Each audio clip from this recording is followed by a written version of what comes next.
네,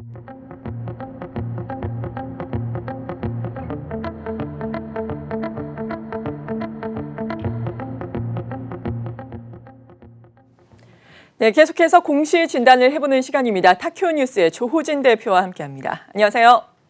네, 안녕하세요. 네, 오늘은 신세계 인터내셔널의 공시에 대해서 알아보겠습니다. 신세계 그룹과 최근에 네이버 지분 맞교환 이슈가 있었죠.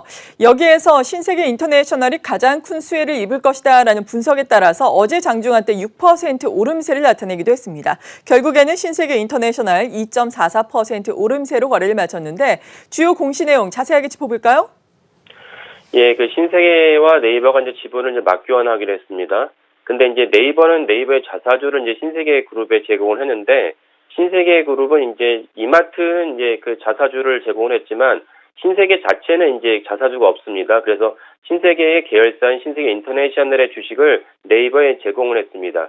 그러다 보니까 신세계 지분이 이제 줄어들었습니다. 그래서 그 정확하게는 양측이 서로 이제 맞교환하는 주식의 액수는 이제 똑같고요.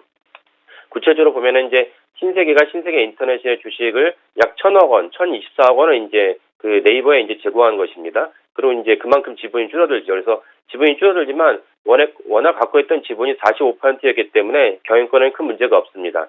이 부분을 이제 좀 더 비즈니스 차원에서 자세하게 살펴보면은 신세계가 이제 신세계 그 인터내셔널 지분을 주고 네이버는 이제 그 자신의 지분을 이제 신세계에 넘기는데, 이렇게 한 이유는 이제 근본적으로는 가장 최근에 있었던 쿠팡의 상장이었습니다. 쿠팡이 미국에 상장을 하면서 4조 원의 추가 투자 재원을 마련했습니다. 그러니까 쿠팡이 이제 기존에 있던 엄청난 자금력을 바탕으로, 사실 이제 일본의 손정희 회장에서 받은 자금력을 바탕으로 대단한 이제 혁신을 일으켰습니다. 그에 따라서 상장도 한 것이고, 추가로 이제 투자할 수 있는 자본 재원이 4조가 마련됐기 때문에 기존에 했던 유통 강자들, 그러니까 신세계, 롯데그룹 같은 경우도 더 큰 충격을 받게 됐습니다. 이를 위해서 이제 신세계그룹도 이제 준비를 한 것이 네이버와의 이제 지분 교환입니다. 그래서 그 작년에 그 국내 이커머스 시장을 살펴보면은 네이버가 27조 원이고 쿠팡이 약 21조 원, 이베이 코리아가 한 20조 원, 그 다음에 롯데그룹의 롯데원이 7.6조 원이 됩니다. 근데 신세계그룹의 SH닷컴은 4조 원에 불과합니다. 그러니까 이제 이런 그 취약점을 네이버와의 지분 맞교환으로 이제 해소하겠다는 것이죠. 그 네이버는 어떤 이점이 있느냐라는 걸 살펴봐야 되는데, 네이버는 기존에 있던 그 상품들이 주로 개인들과 중소업체들의 상품을 일반 국민이 구매하는 방식이었습니다. 근데 여기에 이제 다른 중요한 강점이었던 명품 브랜드가 없습니다. 그러니까 이제 명품 브랜드를 갖고 있는 신세계 인터내셔널의 지분을 가져오면은 신세계 인터내셔널의 상품이 네이버의 이커머스를 통해서 판매도 가능하다라는 이제 중요한 유통 채널이 확보된 것이죠. 그래서 어저께 신세계 인터내셔널의 주가가 많이 올라갔던 것입니다.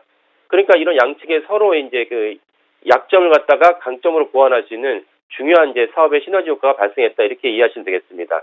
신세계 인터내셔널은 그 스위스 퍼펙션, 그다음에 폴 스미스, 아르메니 같은 명품 브랜드를 갖고 있습니다. 그래서 증권가에서도 신세계 인터내셔널의 이번 지분 교환을 통해서 최대 수혜주다, 이런 이제 평가가 나온 것입니다. 그래서 어제도 이제 그렇게 신세계 인터내셔널 주가가 올라갔던 것이고요.